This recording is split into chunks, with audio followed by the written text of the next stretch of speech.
Hey guys, माहौल जबरदस्त शानदार। सीए, सीएस और CMA final revision lecture. Sir chapter number 4 value of supply. सरकार दिल थाम के बैठेगा और सर दिल थाम के बैठ के ही सपने देखे जाते हैं और सर जो सपने देखते हैं उन्हीं के पूरे होते हैं। ध्यान देना, केवल सपने देखने से काम नहीं होता है, पर उसके अकॉर्डिंग मेहनत भी करनी पड़ती है। तो आप और हम मिलके सर आइए वैल्यूएशन के लिए और मेहनत कर लेते हैं। एंड सर दिल थाम के देखिएगा। और हाँ, एक बात और सर, ये लेक्चर जब शुरू होते हैं आप स्टार्टिंग में कुछ फोटोज देखते होंगे रैंकर के 90+ के 80+ के। सर ये वो लोग हैं जिनसे हमको एनर्जी लेनी और अगला फोटो ये आपका आना चाहिए। उस एनर्जी से हमको पढ़ना है। दिल थाम के बैठेगा माहौल के साथ, पूरी पॉजिटिव एनर्जी के साथ। And sir value of supply अभी देखिए कैसे खत्म होता है। Section number 15।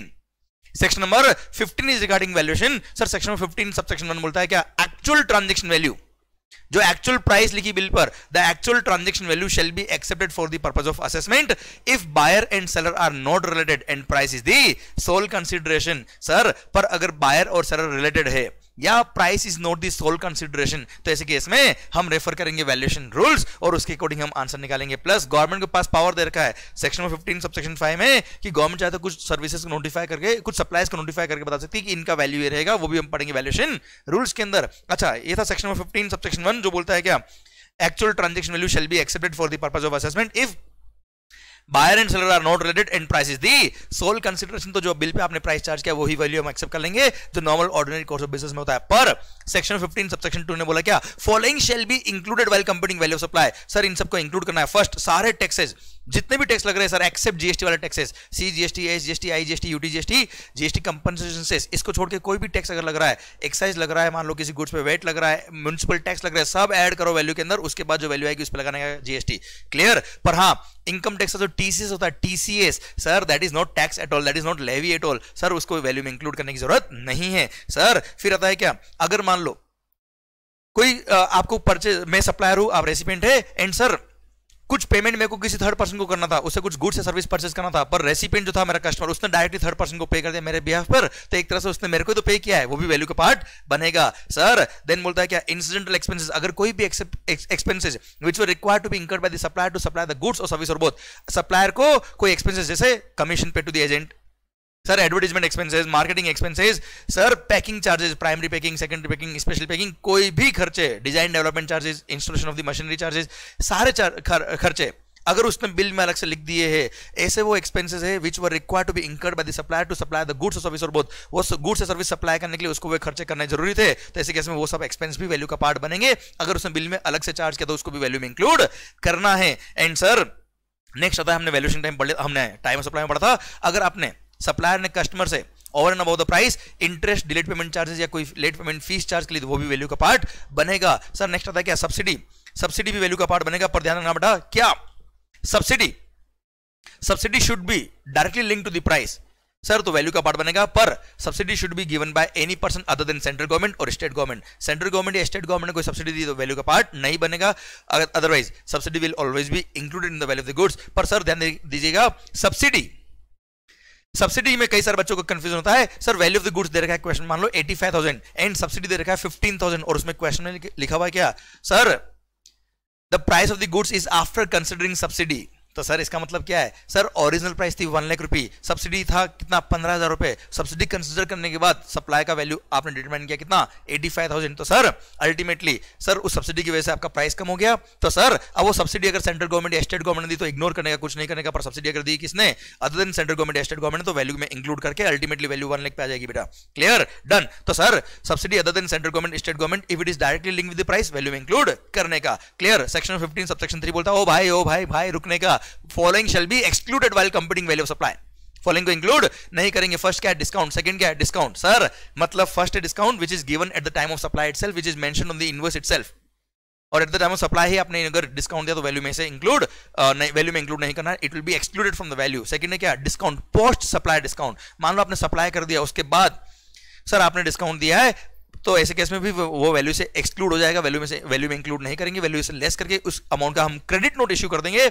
और सर उसके लिए कुछ कंडीशन है। सर कंडीशन क्या है? First sir it should be linked to the invoices. Credit note जो आप इशू करेंगे it should be linked with the invoices. Second thing, at the time of supply itself ये कंडीशन नो होनी चाहिए, पता होना चाहिए कि सर ऐसा होने पे डिस्काउंट मिलेगा। एंड थर्ड, सर जितना आपने क्रेडिट नोट इशू करके अपनी लायबिलिटी कम करी है उतने अमाउंट का proportionate input tax credit recipient ने रिवर्स किया होना चाहिए, तभी जाके सर ये डिस्काउंट जो पोस्ट सप्लाई डिस्काउंट होता है वो एक्सक्लूड होगा। पर ध्यान दीजिएगा, बड़ा बड़ा इंपॉर्टेंट पॉइंट है, अगर आपने फ्यूचर में जाके कभी एडहोक डिस्काउंट दिया, मतलब eight the time of supply ये डिटरमाइन नहीं था कि आप डिस्काउंट ऐसा होने पे डिस्काउंट मिलेगा, एडहोक डिस्काउंट दे दिया, ऐसे ही डिस्काउंट दे दिया आपने सर, तो ऐसे केस में ये इस तरह का जो पोस्ट सप्लाई डिस्काउंट होता है वो वैल्यू से एक्सक्लूड नहीं होता। ऐसे केस में केवल फाइनेंशियल क्रेडिट नोट इशू कर सकते हैं, जीएसटी वाला क्रेडिट नोट इशू नहीं होगा सरकार। ये हमने पढ़ा क्या, सेक्शन नंबर 15। अब आइए क्या, अगर आप sir as per section 15 sir आपका वैल्यू डिटरमाइन नहीं हो रहा है, sir buyer and seller related है, price is not the sole consideration, या फिर कुछ सप्लाई जिसका वैल्यू गवर्नमेंट ने नोटिफाई कर दिया, उसके लिए हम पढ़ रहे हैं वैल्यूएशन रूल्स। रूल नंबर 27 से लेकर रूल नंबर 35 इज रिगार्डिंग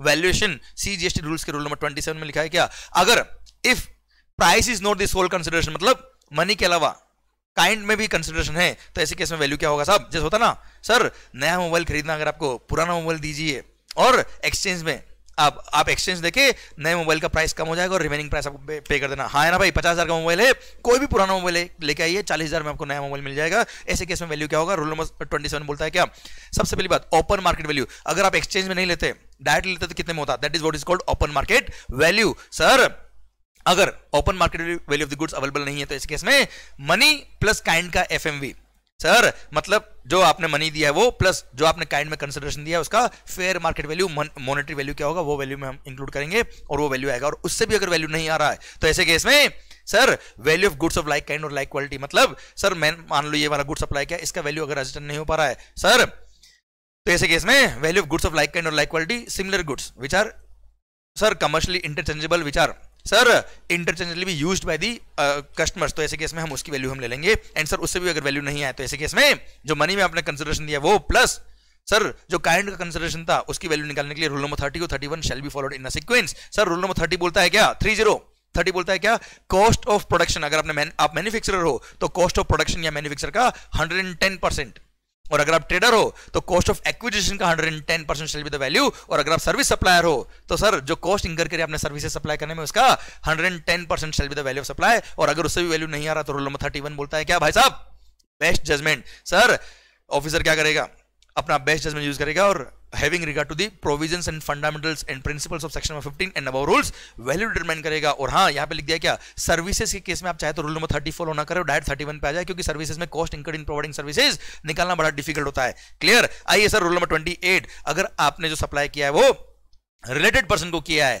या सप्लाई बिटवीन डिस्टिंक्ट पर्सन हुआ है अदर देन एजेंट, एजेंट के लिए रूल नंबर 29 दे रखा है साहब। तो सर क्योंकि सोल सेलिंग एजेंट भी रिलेटेड पर्सन के स्कोप में आते हैं, तो ऐसे केस में रूल नंबर 29 लगाने का सर रिलेटेड पर्सन या distinct person other then agent के केस में बोला है क्या, अगर आपने सर जो गुड सप्लाई किया है उसकी वैल्यू निकालनी है, तो सर ऐसे केस में रूल नंबर 28 बोलता है ओपन मार्केट वैल्यू, वही गुड्स किसी और को दिया था तो कितने में दिया होता सर। क्लियर। उससे वैल्यू नहीं है तो गुड्स ऑफ लाइक काइंड और लाइक क्वालिटी की वैल्यू, उससे भी नहीं है तो रूल नंबर 30 और 31 shall be followed in sequence. 30-31 हमने बात कर ली बेटा। पर यहां पे बोला है क्या, सप्लायर के पास चॉइस है at the option of the supplier. Sir अगर वो रेसिपिएंट उन गुड्स को या गुड्स ऑफ लाइक काइंड या लाइक क्वालिटी को सेम कंडीशन में आगे रीसेल करता है, तो जितने भी उसने गुड्स ऑफ लाइक काइंड और लाइक क्वालिटी आगे सप्लाई करी है उसका 90% भी आप वैल्यू ले सकते हो। तो मतलब आप चाहे तो इस तरह से वैल्यू निकाले या फिर 90% of the price charge by the recipient to the unrelated customer, वो लीजिए, जो भी बेनिफिशियल आप लीजिए, हमें कोई दिक्कत नहीं है। पर यहां पे एक मस्ट पॉइंट प्रोवाइजो लिखा हुआ है, बोला हुआ है क्या, अगर आपका जो रेसिपिएंट है, जो आपका रिलेटेड पर्सन है या डिस्टिंक्ट पर्सन है, उसको अगर 100% इनपुट टैक्स क्रेडिट मिलता है, जो भी आप वैल्यू लिख रहे हो उस पे जो जीएसटी लगाओगे आप, उसका 100% आईटीसी के लिए अगर वो एलिजिबल है, तो जो भी आपने बिल पे वैल्यू लिखी है उसी को ओपन मार्केट वैल्यू मान लेंगे, हम झगड़ा नहीं करेंगे। क्योंकि सर 10 रुपए वैल्यू लिखूं उस पे मान लो 18% टैक्स है तो उसको पूरा आईटीसी मिलेगा, 10 लाख रुपए वैल्यू लिखूं उस पे 18% टैक्स होगा तो भी उसको आईटीसी मिल जाएगा। गवर्नमेंट को कोई एडिशनल फायदा तो हो नहीं रहा, इसलिए जाना दो भाई, झगड़ा क्यों करे, उसी को ओपन मार्केट वैल्यू मानते हुए उसी वैल्यू को हम एक्सेप्ट कर लेंगे। Clear, done. Sir rule number 29 बोलता है क्या, if supply of goods by principal to his agent और एजेंट टू प्रिंसिपल, ध्यान है शेड्यूल 1 में कवर है सर, तो ऐसे केस में वैल्यू क्या होगा, तो प्रिंसिपल ने एजेंट को सप्लाई किया या एजेंट ने प्रिंसिपल को सप्लाई किया, ऐसे केस में वैल्यू क्या होगा sir, open market value. Open market value या फिर और सर रेसिपिएंट जो है, जो भी रेसिपिएंट ऑफ गुड्स है, वो अगर सेम गुड्स को, गुड्स ऑफ लाइक काइंड और लाइक क्वालिटी को सेम कंडीशन में आगे अगर रीसेल करता है, तो सर उसका 90%, मतलब जिस प्राइस में उसने आगे बेचा है उसका 90% या ओपन मार्केट वैल्यू। सप्लायर मैं हूं, आप रेसिपिएंट है बेटा, सप्लायर के यहाँ पे ओपन मार्केट वैल्यू कितनी चल रही वो, या फिर रेसिपिएंट ने गुड्स ऑफ लाइक काइंड और लाइक क्वालिटी सप्लाई के आगे उसका 90%। क्लियर, जो भी आप चाहे वो ले लीजिए, पर अगर उससे वैल्यू नहीं आ रहा तो ऐसे केस में सर रूल नंबर 30 और 31 shall be followed in sequence. Okay ये था रूल नंबर 29। सर 29 के बाद 30 और 31 हम ऑलरेडी बात कर चुके। फिर रूल नंबर 31A आएगा भाई, 32 नहीं, अभी रुको सर। अरे सटोरियो, बेटिंग गैम्बलिंग लॉटरी खेलते हो ना, और सर जैसे ही जुए में अगर लॉटरी में लॉटरी खुल गई तो आपको लगता है ना आज तो अपन चांद पे, पर सर आपको नहीं पता सरकार, जो मजा इस जमीन पर है, जो मजा इस दुनिया में है, वो चांद पे अभी नहीं है सरकार। तो चांद तो केवल सपने में अच्छा लगेगा। अभी आप देखिए कहां पर, रूल नंबर 31 है बेटिंग गैम्बलिंग लॉटरी। सर ये सप्लाई के स्कोप में आते हैं, आपको पता है सर, इस पे जीएसटी लगता है। Sir what is the value in case of betting gambling और हॉर्स रेसिंग?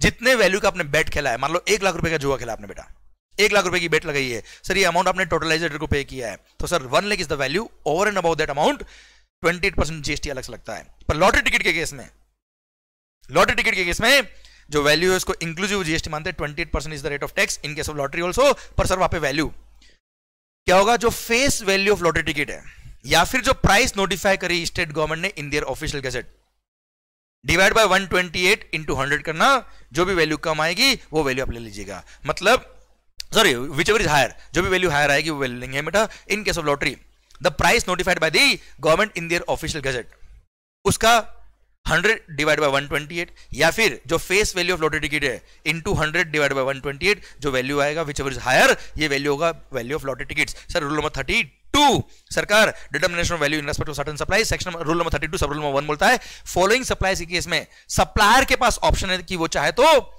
इन फॉलोइंग सप्लाईज के रेस्पेक्ट में वैल्यू इस तरह से निकाल सकता है। यहां पे कुछ सर्विसेज देर की rule number 32 sub rule number 2 से शुरू होता है। इन case of money changing services, in case of money changing services, foreign exchange broker हो, मनी चेंजर हो साहब, या ऑथराइज बैंक हो, फॉरेन एक्सचेंज कन्वर्जन आप करते हो, उसमें rule number 32 sub rule number 2, उसमें क्लोज नंबर ए और क्लोज नंबर बी दे रखा है। सर यहां पे 2 ऑप्शन दे रखे हैं।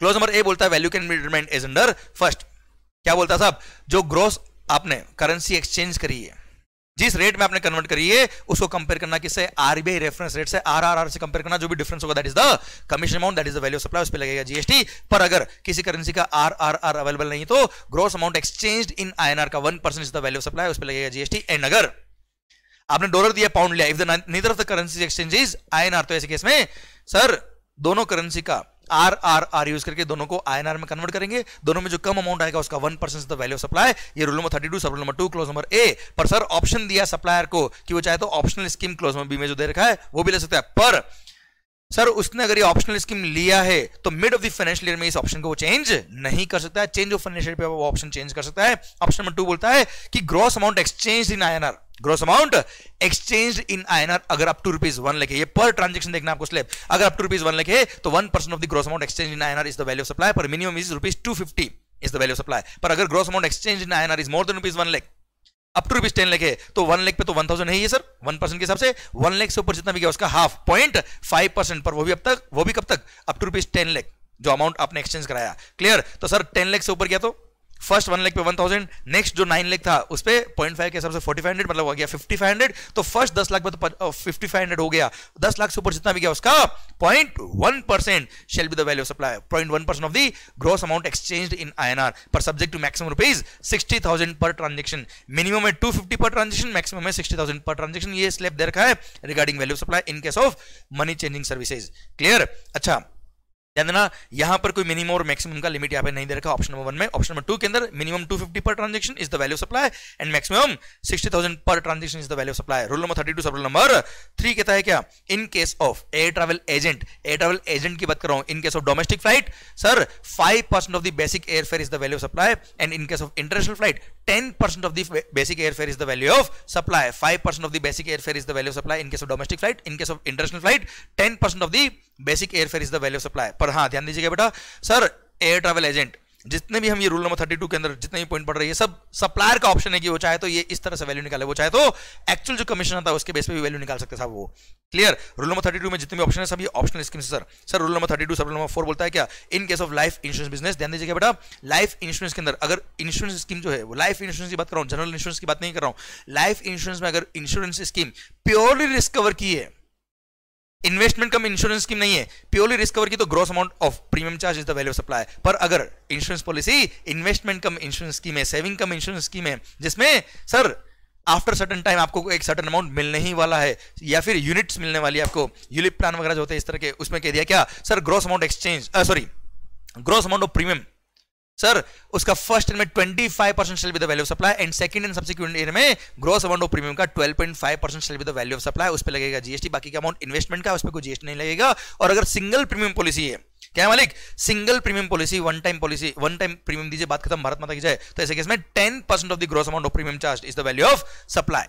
क्लियर, ये हो गया rule number 32 sub rule number 4। Rule number 32 sub rule number 5, second hand goods, अगर आप सेकंड हैंड गुड्स के डीलर हो जो गुड्स परचेज करते हो और एज इट इज बेचते हो विदाउट एनी प्रोसेसिंग और further such processing which do not change the characteristics, which do not change the goods, बस आप क्या करते हो, second hand mobile for example उसकी दुकान है, सेकंड हैंड कार की दुकान है साहब, खरीदते हो, थोड़ा सा उसका कलरिंग पॉलिशिंग और डेंटिंग पेंटिंग करते हो और गुड्स बेच देते हो साहब आप, तो ऐसे केस में आप rule number 32 sub rule number 5 की स्कीम के लिए एलिजिबल हो। इसको मार्जिनल स्कीम भी बोलते हैं सर, इसमें बोला है क्या, आप चाहो तो ऑप्शन क्या है, या तो नॉर्मल टैक्स पे करो, नॉर्मल क्रेडिट लो, मस्त लो, या फिर आप चाहो तो sale price minus purchase price, जो मार्जिन आएगा उसी पे टैक्स पे करने का, भारत माता की जय। और अगर कभी मार्जिन नेगेटिव आ जाए तो value shall be deemed to be nil. पर कंडीशन क्या है, कंडीशन क्या है, अगर आपको ये मार्जिनल स्कीम लेनी है तो उस गुड्स के परचेज पे अगर आपने कोई जीएसटी पे किया तो उस गुड्स के परचेज पे जो जीएसटी पे किया उसका कोई आईटीसी नहीं मिलेगा। आई रिपीट सर, ये नहीं बोला कि पूरे बिजनेस में जितने भी इनपुट सर्विस कैपिटल गुड्स है उनका किसी का भी क्रेडिट नहीं मिलेगा, केवल उस गुड्स के परचेज पे जो टैक्स पे किया उसका आईटीसी नहीं मिलेगा, बाकी सबका आईटीसी आपको मिल जाएगा, कोई दिक्कत वाली बात नहीं है।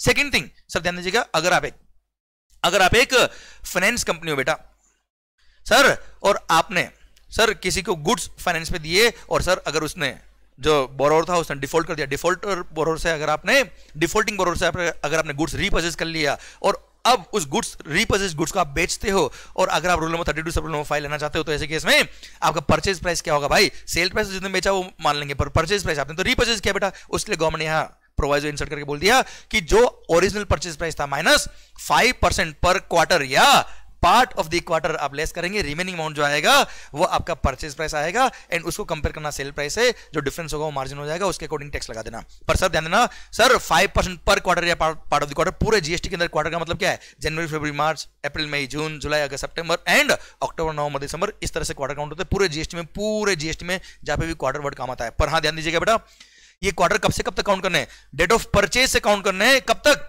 रीपर्चेज क्या उससे कोई मतलब नहीं है, डेट ऑफ परचेज जब ओरिजिनल जिसने लोन लिया था बोरोवर उसने जब परचेज किया था वहां से हमको क्वार्टर्स काउंट करने, कब तक, जब वो रीपर्चेज गुड्स जब वो फाइनेंस कंपनी बेचेगी तब तक का आपको 5% पर क्वार्टर या part of the quarter count करना है एंड अकॉर्डिंगली आपका परचेज प्राइस निकलेगा, उसको कंपेयर करेंगे सेल प्राइस से और अकॉर्डिंगली सर मार्जिन अमाउंट आएगा जिस पे जीएसटी पे करना है। Rule number 32 sub rule number 6 बोलता है क्या, इन केस ऑफ वाउचर्स कूपन से स्टैम्प, सर उसका वैल्यू क्या होगा, जितना वैल्यू का गुड्स या service redeemable against such voucher is the value of supply. And sir rule number 32 sub rule number 7 बोलता है गवर्नमेंट के पास पावर की वो चाहे तो कुछ सर्विसेज को नोटिफाई करके बोल सकता है कि सर ये सर्विसेज अगर आपने डिस्टिंक्ट पर्सन को ही सप्लाई करी, अपने ही डिस्टिंक्ट पर्सन को सप्लाई करी तो value shall be deemed to be nil, पर 8% यहाँ पे कोई भी सर्विसेज नोटिफाई नहीं करी, इसलिए rule number 32 sub rule number 7 practically भी काम का नहीं है। सर रूल नंबर 32A बोलता है क्या, Kerala flood cess, sir Kerala में जो फ्लड आया था उसके लिए सर कुछ गुड्स पे केरला फ्लड सेस जब लगाया था वहां पर तो ऐसे केस में उसके लिए रूल नंबर 32A दिया। वैसे ये रूल नंबर 32A आपके सिलेबस में नहीं आता, पर ये बस यह छोटा सा पॉइंट बोला है कि केरला फ्लड सेस के केस में वैल्यू वही होगा जो इस पर सेक्शन नंबर 15 निकलता है।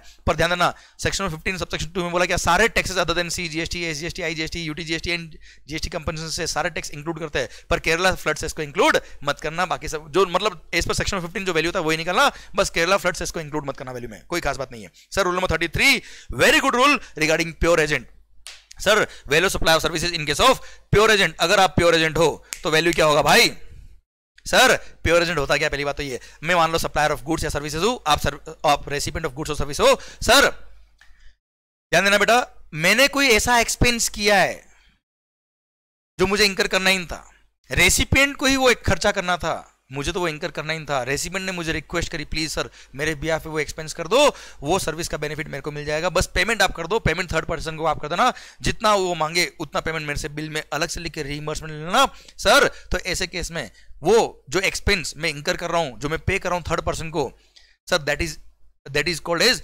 Expense made by the supplier as a pure agent of the recipient, और उसको वैल्यू में इंक्लूड नहीं करते, that will be excluded from the value of supply. अब सर उसका एक एग्जांपल दूंगा तो समझ में आएगा, भारत माता की जय होगी। मान लो सर मैंने एक्स फैक्ट्री बेस पे कॉन्ट्रैक्ट किया है, सरकार मतलब मैं जो गुड्स बेच रहा हूं उसका रिस्क रिवॉर्ड ओनरशिप मेरे फैक्ट्री गेट पे ट्रांसफर हो जाएगा, तो ऐसे केस में सर आप मेरी फैक्ट्री पे आपने मान लो ये पेन का ऑर्डर दिया मेरे को 10,000 पेन चाहिए सर, आप मेरे यहाँ पे आइए और ले जाइए, हमें कोई दिक्कत नहीं है। पर आपने कहा सर मैं वहां पे नहीं आ सकता। मैंने कहा मेरा तो एक्स फैक्ट्री बेस पे कॉन्ट्रैक्ट है सर, यही तक का कॉस्ट मैं इंकर कर सकता हूं, उसके आगे का कॉस्ट मेरा नहीं है। आपने बोला सर प्लीज एक ट्रांसपोर्टर अरेंज कर दो ना, और सर वो ट्रांसपोर्ट की जो भी रिस्क रिवॉर्ड होगी सब उस रेसिपिएंट की है, उस ट्रांसपोर्टर को जो फ्रेट पे करना है वो भी उस रेसिपिएंट को ही पे करना है भाई।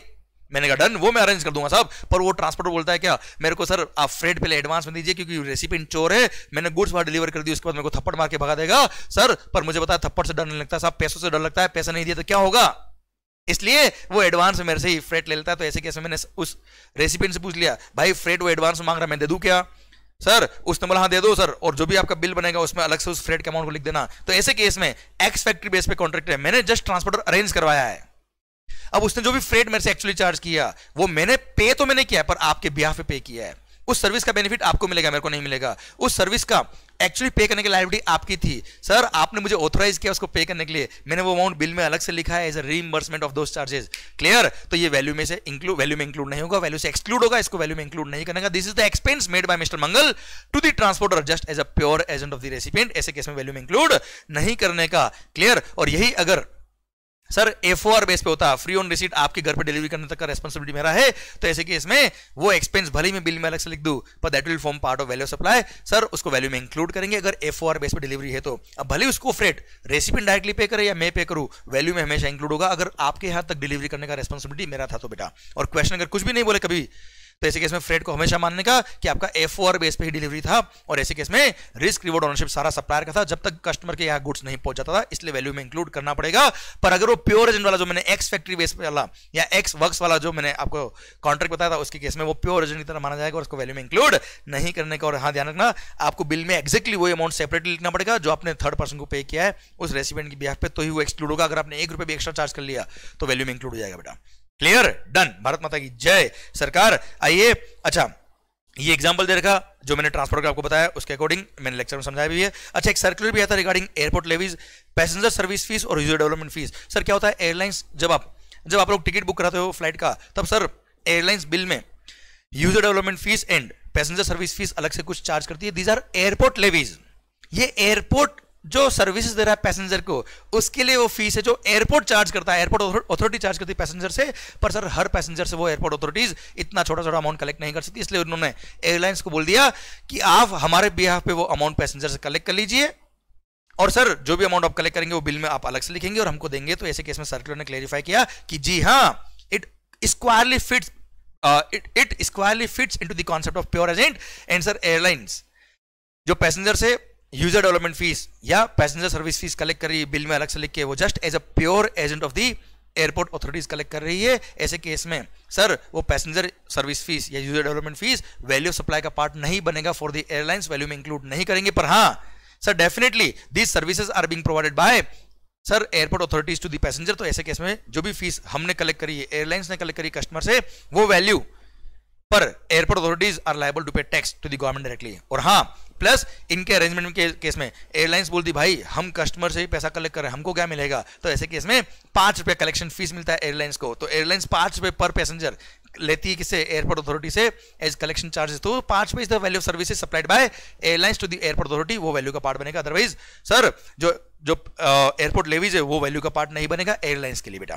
Clear? Done. Sir rule number 34 बोलता है क्या rate of exchange of currencies. Sir अगर मान लो फॉरेन करेंसी में ट्रांजैक्शन किया तो वैल्यू तो आईएनआर में निकालना पड़ेगा ना भाई। तो ऐसे केस में रेट ऑफ एक्सचेंज कब का? पहली बात तो जिस दिन टाइम ऑफ सप्लाई होगा उस दिन का। पर कौन सा रेट ऑफ एक्सचेंज लेंगे? इन केस ऑफ गुड्स सीबीआईसी जो नोटिफाई करती है कस्टम्स के पर्पस के लिए, वो रेट ऑफ एक्सचेंज लेंगे किस दिन का? जिस दिन टाइम ऑफ सप्लाई था। एंड सर्विसेज के केस में as per generally accepted accounting principle जो रेट ऑफ एक्सचेंज निकलेगा किस दिन का? जिस दिन टाइम ऑफ सप्लाई था, उस अकॉर्डिंग वैल्यू सप्लाई निकलेगा सर। एंड रूल नंबर 35 बोलता है अगर कभी भी सर जो प्राइस लिखा है वो इंक्लूसिव टैक्स है, मान लो रुपीज 12,000 हमारा फीस है और 12,000 के अलावा हमने कुछ भी चार्ज नहीं किया आपसे, तो 12,000 क्या मानेंगे? Inclusive of GST. क्लियर? अगर मान लो ये इंट्रास्टेट सप्लाई था 9% सीजीएसटी दे रखा तो डेफिनेटली डिवाइड बाय 118 करके 100 कर देना, ये वैल्यू सप्लाई आ जाएगा। और अगर इंटरस्टेट था 18% जीएसटी की रेट है तो again same way value supply का पार्ट आ जाएगा। सर इसी के साथ भारत माता की जय, ये वैल्यूएशन का भी कॉन्सेप्ट सारा खत्म होता है। अब सर ध्यान दीजिएगा, करना है हर मैदान फतेह।